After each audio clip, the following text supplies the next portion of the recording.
Imaginez que des moments précis de votre vie, en particulier sur lesquels vous n'avez aucun contrôle, soient annoncés plusieurs siècles à l'avance.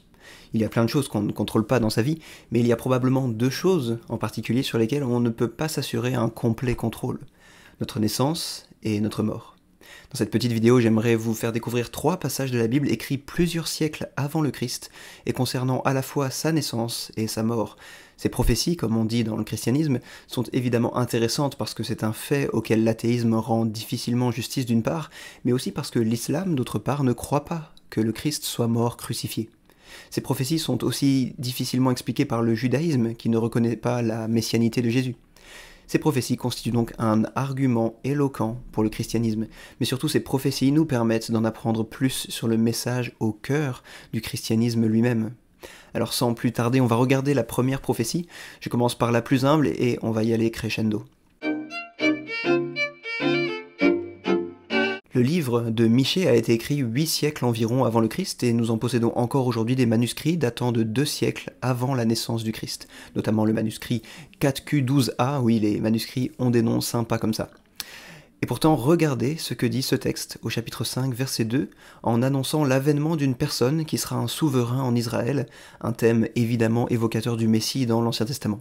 « Et toi, Bethléem Ephrata, toi qui es petite parmi les milliers de Juda, de toi sortira pour moi celui qui dominera sur Israël, et dont l'origine remonte au lointain passé, au jour d'éternité. » La prophétie annonce à une petite ville du nom de Bethléem que quelqu'un sortira de cette ville et obtiendra la domination. Plus étonnant encore, cette personne sera non seulement originaire de Bethléem, mais aussi d'un lointain passé, jusque dans l'éternité. Annoncer une telle chose n'avait rien d'une évidence. Bethléem n'était pas la capitale du pays, ce n'était pas comme annoncer une naissance à Paris, New York ou Tokyo. Bethléem était une petite ville parmi les milliers de villes de Juda, comme dit le texte, Juda étant le nom de territoire de cette ville. Or, bien entendu, des siècles plus tard, c'est dans cette ville qu'un certain Jésus est né, lui qui a prétendu avoir une origine qui remontait jusque dans l'éternité et qui proclamait sa royauté. Mais si l'on remonte encore plus loin dans le temps, à l'époque du roi David, un psaume écrit environ 1000 ans avant Jésus contient des lignes très étonnantes. C'est un psaume qui relate les souffrances du roi David.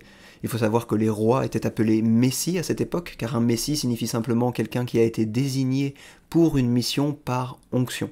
L'onction étant une cérémonie au cours de laquelle on verse de l'huile sur une personne. Et les Messies servaient d'annonce au grand et ultime Messie, celui qui recevra l'onction non pas seulement d'huile, mais du Saint-Esprit de Dieu lui-même.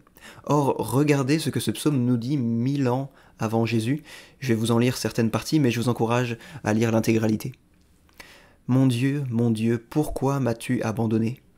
Tous ceux qui me voient se moquent de moi. Ils ouvrent les lèvres, ils hochent la tête. Remets ton sort à l'Éternel. L'Éternel le libérera, il le délivrera puisqu'il l'aime. Ma force se dessèche comme l'argile, et ma langue s'attache à mon palais. Tu me réduis à la poussière de la mort, car des chiens m'entourent, une bande de scélérats rôdent autour de moi. Ils ont percé mes mains et mes pieds. Je compte tous mes os, eux ils observent, ils arrêtent leur regard sur moi, ils se partagent mes vêtements, ils tirent au sort ma tunique. » Ces versets, issus de la première partie du psaume, et dont nous avons encore une fois des manuscrits de 2 siècles avant le Christ, nous décrivent quelqu'un laissé à l'abandon. On se moque de lui, il a la bouche sèche, il est mourant. Ses pieds et ses mains sont percés. On tire au sort ses habits, il crie à Dieu, mon Dieu, pourquoi m'as-tu abandonné ? Mais il peut compter tous ses os, il n'en manque aucun.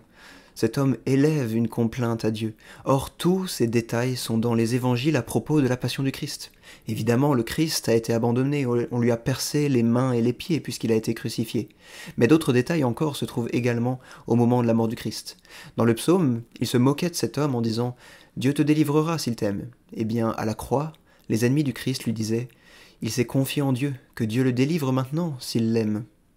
Le psaume annonçait que sa tunique était tirée au sort. Eh bien, voici ce que dit l'évangile de Matthieu à propos de la mort du Christ. Après l'avoir crucifié, ils se partagèrent ses vêtements en tirant au sort. Le psaume nous dit que l'homme en question a la bouche qui s'assèche.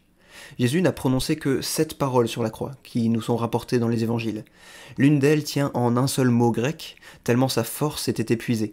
En français, cela donne « j'ai soif ». Non pas que Jésus, qui a passé sa vie à se préoccuper des autres, ne se préoccupe ici alors qu'il est crucifié, du fait qu'il ait un peu soif, mais après avoir été fouetté, crucifié au bord de l'épuisement mortel, il accomplit cette parole prophétique et nous permet de le savoir en déclarant « J'ai soif ». Un dernier détail dans la partie du psaume que nous avons lu mérite d'être relevé. Il est écrit que celui qui souffre ainsi peut compter tous ses os.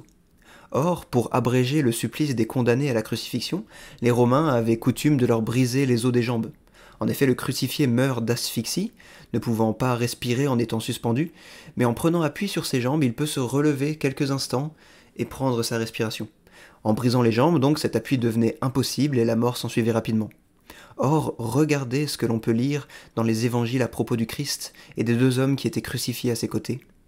Les soldats vinrent donc, et ils rompirent les jambes au premier crucifié, puis à l'autre qui avait été crucifié avec lui. S'étant approchés de Jésus et le voyant déjà mort, ils ne lui rompirent pas les jambes, et ainsi aucun de ses os ne fut brisé. Évidemment, non seulement il y a tous ces détails qui sont repris, mais également la complainte du psaume « Mon Dieu, pourquoi m'as-tu abandonné ?» C'est encore une parole que le Christ a prononcée sur la croix, ça fait partie des 7 paroles que j'ai mentionnées. Ce psaume est chanté depuis des siècles avant Jésus, et pourtant il annonce en grand détail comment il va mourir. Ce psaume est encore chanté aujourd'hui non seulement par les chrétiens, mais aussi par les juifs qui n'ont pas reconnu en Jésus le Messie annoncé. Ce n'est pas un texte inventé par les chrétiens, puisqu'il est chanté par les juifs, et que nous en possédons des manuscrits plus anciens que Jésus, notamment le manuscrit 4QPS, 4Q parce que c'est dans la 4e grotte d'un certain endroit qu'ils ont trouvé, et PS pour psaume, encore un nom sympa comme vous le voyez. Alors que faites-vous de cette information aisément vérifiable ? Et si vous êtes musulman, vous voyez bien que ce texte n'a pas pu être falsifié par les chrétiens comme on le prétend parfois, puisque nous en avons un manuscrit plus ancien que les premiers chrétiens. Il n'a pas non plus pu être falsifié par les Juifs, puisque ceux-ci ne croient pas en Jésus. La crucifixion du Christ était annoncée 1000 ans à l'avance par le roi David dans ce psaume. J'ai dit qu'on y allait crescendo dans cette vidéo, et on en arrive à la dernière prophétie dont je vous ai parlé. Il ne s'agit pas d'une prophétie avec autant de détails que la précédente, mais elle est d'autant plus étonnante à cause du message qu'elle porte, et à cause de l'incroyable histoire des manuscrits de ce texte. Je vais vous lire ce texte, qui est un peu plus long que les précédents, parce qu'il vaut vraiment le coup. Qui a cru à ce qui nous était annoncé? Qui a reconnu le bras de l'Éternel? Il s'est élevé devant lui comme une faible plante, comme un rejeton qui sort d'une terre desséchée. Il n'avait ni beauté ni éclat pour attirer nos regards, et son aspect n'avait rien pour nous plaire. Méprisé et abandonné des hommes, homme de douleur et habitué à la souffrance, semblable à celui dont on détourne le visage, nous l'avons dédaigné. Nous n'avons fait de lui aucun cas. Cependant, ce sont nos souffrances qu'il a portées, c'est de nos douleurs qu'il s'est chargé, et nous l'avons considéré comme puni, frappé de Dieu et humilié. Mais il était blessé pour nos péchés, brisé pour nos iniquités. Le châtiment qui nous donne la paix est tombé sur lui, et c'est par ses meurtrissures que nous sommes guéris. Nous étions tous errants comme des brebis, chacun suivait sa propre voie, et l'Éternel a fait retomber sur lui l'iniquité de nous tous. Il a été maltraité et opprimé, et il n'a point ouvert la bouche. Semblable à un agneau qu'on mène à la boucherie, à une brebis muette devant ceux qui la tondent, il n'a point ouvert la bouche. Il a été enlevé par l'angoisse et le châtiment. Et parmi ceux de sa génération, qui a cru qu'il était retranché de la terre des vivants et frappé pour les péchés de mon peuple? On a mis son sépulcre parmi les méchants, son tombeau avec le riche, quoiqu'il n'eût point commis de violence et qu'il n'y eût point de fraude dans sa bouche. Il a plu à l'Éternel de le briser par la souffrance. Après avoir livré sa vie en sacrifice pour le péché, il verra une postérité et prolongera ses jours, et l'œuvre de l'Éternel prospérera entre ses mains. À cause du travail de son âme, il rassasiera ses regards. Par sa connaissance, mon serviteur juste justifiera beaucoup d'hommes, et il se chargera de leurs iniquités. C'est pourquoi je lui donnerai sa part avec les grands, il partagera le butin avec les puissants, parce qu'il s'est livré lui-même à la mort, et qu'il a été mis au nombre des malfaiteurs, parce qu'il a porté les péchés de beaucoup d'hommes, et qu'il a intercédé pour les coupables. On pourrait relever des détails intéressants, qui sont aussi accomplis dans les évangiles, comme le fait que le sépulcre du Christ a été mis avec celui du riche, mais c'est sur 2 autres éléments en particulier que j'aimerais attirer votre attention. Premièrement, ce texte nous dit pourquoi cette personne est morte. Elle est morte comme un sacrifice. Les péchés des autres sont retombés sur lui. Il a subi un châtiment que d'autres auraient dû subir. Et tandis que lui est condamné alors qu'il est innocent, Il y en a d'autres qui sont justifiés alors qu'ils sont coupables parce qu'il a choisi de se charger de leurs péchés. Comment sont-ils justifiés? Le texte nous dit que c'est par la connaissance qu'ils auront de lui. Non pas une simple connaissance au sens intellectuel, comme je connais que Napoléon a fait ceci ou cela, mais une connaissance que la Bible appelle ailleurs la foi. Un peu comme quand certaines personnes disent « je le connais lui, c'est quelqu'un de confiance ». Et c'est là un message au cœur du Nouveau Testament. Ceux qui ont la foi en Jésus sont justifiés de leurs péchés. Ceux qui lui font confiance et misent toute leur éternité sur lui auront la vie éternelle parce qu'il est mort pour leurs péchés. Mais ce texte nous donne encore un deuxième élément précieux. Il nous dit « après avoir livré sa vie en sacrifice pour le péché, il prolongera ses jours ». Comment peut-on prolonger ses jours après avoir livré sa vie en sacrifice, après avoir été placé dans un sépulcre? Eh bien, par une résurrection. Cet homme qui est mort pour les péchés des autres ressuscitera, il recevra un héritage qui revient aux grands et aux puissants. Et c'est là encore un autre élément central dans le Nouveau Testament, écrit des siècles après ce texte d'Ésaïe. Jésus est ressuscité, et il règne désormais pour l'éternité. Mais je vous avais dit plutôt que l'histoire des manuscrits de ce texte est également incroyable. En effet, jusqu'au milieu du XXe siècle, le texte que je viens de vous lire n'existait que dans quelques manuscrits dont les plus anciens dataient du Moyen-Âge, autour du 9e et 10e siècle, soit bien longtemps après Jésus-Christ. Les chrétiens avaient quand même de bonnes raisons de croire que ce texte était prophétique et non pas inventé après coup, parce que les Juifs possédaient ce texte dans leur livre saint, et on voit mal pourquoi les Juifs auraient inséré comme livre saint un texte qui aurait été inventé de toutes pièces par les chrétiens pour faire croire que la mort du Christ était prophétisée. Mais en 1947, un jeune berger bédouin nommé Mohamed Eddip cherchait une chèvre égarée près des grottes de Qumran, au nord-est de la mer Morte. Et en lançant une pierre dans une grotte, il entendit un bruit de poterie brisée et découvrit des jarres contenant d'anciens rouleaux de cuir. Ces manuscrits, écrits en hébreu, en araméen et en grec, se révélèrent être des copies de textes bibliques et autres écrits juifs datant de plus de 2000 ans. Et parmi les manuscrits découverts se trouvait le fameux grand rouleau d'Ésaïe, un manuscrit contenant en intégralité les 66 chapitres du livre du prophète Ésaïe, dont le chapitre que je vous ai lu. Cela signifie que depuis 1947, nous possédons maintenant un manuscrit qui est 1000 ans plus vieux que ceux que nous avions jusqu'à ce moment pour le prophète Ésaïe. Et cela signifie surtout que nous possédons maintenant ce texte que je viens de vous lire dans un manuscrit qui est plus vieux que Jésus, et plus vieux que les premiers chrétiens. Il n'a donc pas pu être inventé après coup par des chrétiens pour faire croire qu'il s'agit d'une prophétie.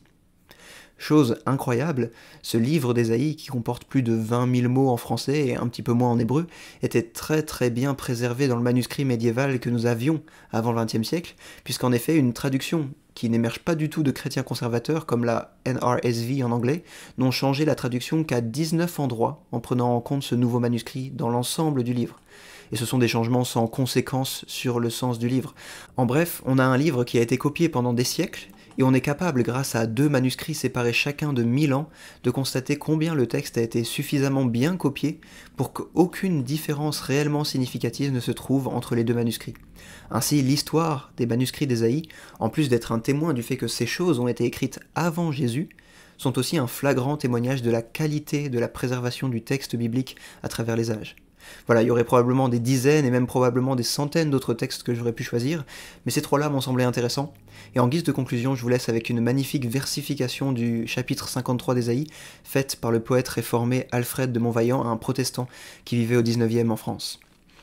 Les merveilles que nous prêchons, qui les croira? À qui le bras de Dieu visible apparaîtra?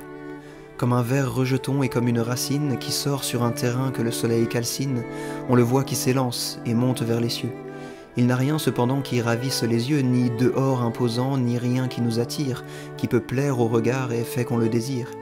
Méprisé, rejeté, c'est l'homme de douleur, il connaît les soucis, la peine et la langueur, et nous avons caché notre front en arrière tant à notre mépris nos cœurs donnaient carrière. Mais lui, compatissant, a porté nos langueurs, il a voulu charger lui-même nos douleurs, et le voyant en proie à sa tristesse amère, nous disions c'est du ciel, le châtiment sévère. Or il était navré pour nos méchancetés, comme il était froissé pour nos iniquités. La paix coule pour nous de sa large blessure, et notre guérison vient de sa meurtrissure. Détournant du chemin nos pas indifférents, ainsi que des brebis, nous étions tous errants. L'Éternel a voulu, par sa puissance auguste, qu'il eût le châtiment que méritait l'injuste. On l'interroge, et lui, tristement étonné, n'a même pas ouvert la bouche. On l'a mené comme un docile agneau jusqu'à la boucherie, mais il reste muet devant cette furie. Ainsi que la brebis quand le ciseau la tond, par son seul bêlement timidement répond, condamné, sa personne au méchant est livrée, de son supplice affreux qui dira la durée? Il subit jusqu'au bout patiemment son sort, au milieu de tourments horribles, il est mort, et de son flanc saignant l'atroce meurtrissure, pour les iniquités de son peuple il l'endure. Ces méchants désiraient l'enterrer avec eux, mais il a comme un riche un sépulcre pompeux, car il n'avait point fait à personne d'outrage, et la fraude jamais n'inspira son langage. Toutefois l'Éternel l'ayant voulu froisser, il le mit en langueur pour le mieux éprouver. Mais après qu'il aura racheté nos offenses, enfreint il recevra le prix de ses souffrances. Ses enfants s'étendront sur tout le genre humain, le bon plaisir de Dieu sera seul dans sa main. Il jouira du fruit du travail de son âme, heureux d'avoir partout communiqué sa flamme. Et par sa connaissance on sera racheté, car il se chargera de toute iniquité. Aussi parmi les grands il aura son partage, les puissants plus que lui n'auront pas d'avantage, car ayant été mis au rang des transgresseurs, il aura des méchants éprouvé les fureurs, car il aura voulu subir le trépas même, pour offrir au pervers l'éternel diadème.